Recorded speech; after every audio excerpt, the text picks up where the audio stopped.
Hey, students, I hope you're doing well.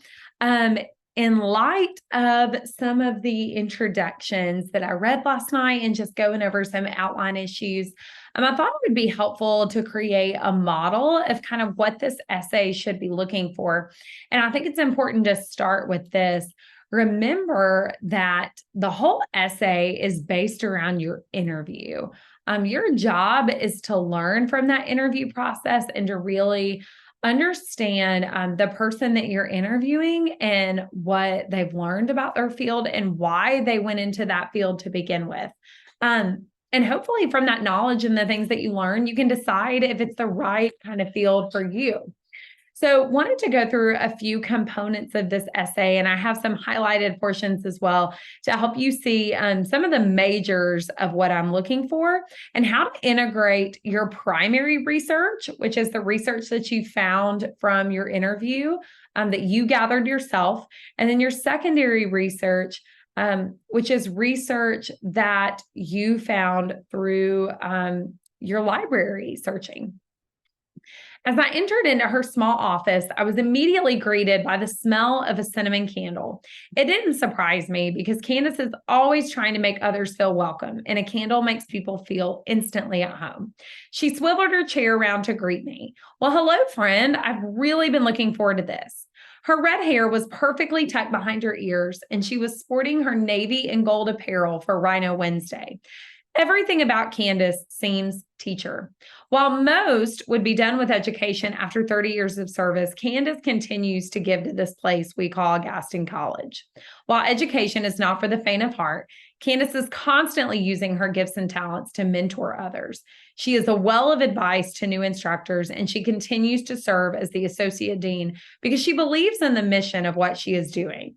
She believes college can change students' lives.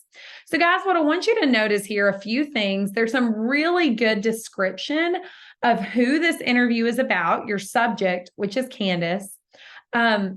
The environment that the interview took place in, which is her small office. You can see the office, you can smell the candle, you can visually see Candace with her red hair tucked behind her ears, wearing navy and gold. It's Rhino Wednesday. So there's this really tangible idea of description, which is so pivotal for a successful profile essay. You want to immerse the reader into this experience with you so that they can learn as you're learning. And then we have this really clear thesis statement.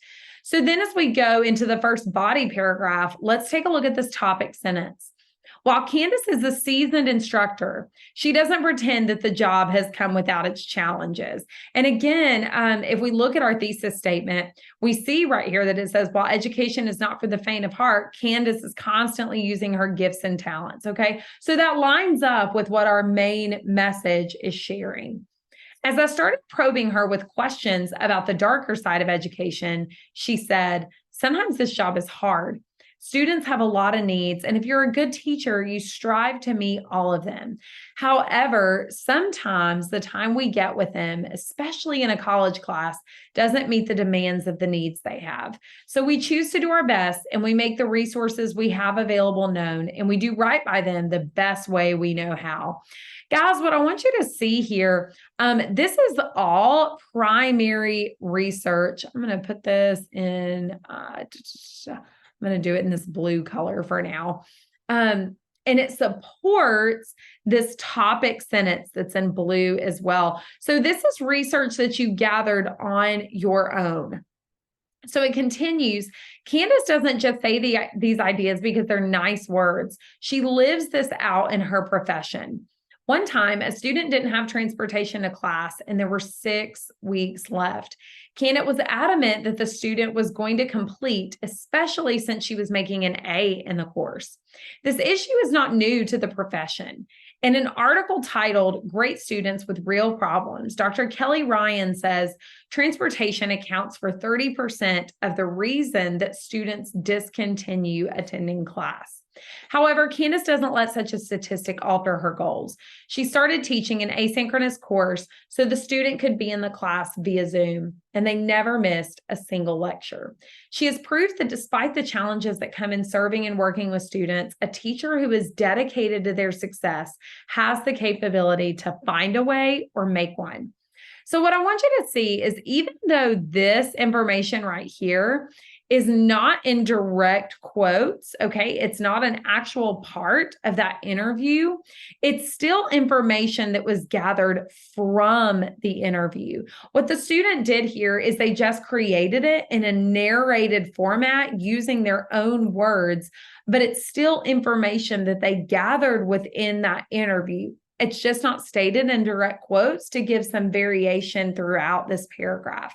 But then what we see, if you think about those articles that you gathered, what we see is that they use secondary support to support all of these ideas that they've written. So this is where that research that you gathered and you summarized and you did the annotated bibliography for, this is where that comes into play. And then again, we see all of this information that might not be placed in direct quotes, but the student took the information from that primary research, the interview, and they put it in their own words to support that topic. And then finally, we have a really strong summative sentence here that reinforces how this paragraph began. This is not a perfect paragraph. There's a lot more space for description and talking about the body language of the subject and elaborating more. But what I wanted you to get the idea of is how that you have to have a topic sentence that relates back to the thesis. You have to have primary research that's supported from your interview, and then how you integrate that secondary research from the articles that you found at the Gaston College Library. Guys, I hope you found this helpful and I hope it gets you back on track. I'll be reviewing those body paragraphs over the next couple of days, and then I'm going to be making some decisions over when to make that due date for your final version of your essay. If you have any questions, don't hesitate to reach out. I am going to take a true fall break this Thursday and Friday, so try to send me an email in the next day so that we can set up a time to talk either tomorrow, Tuesday, or Wednesday. Have a great rest of your day.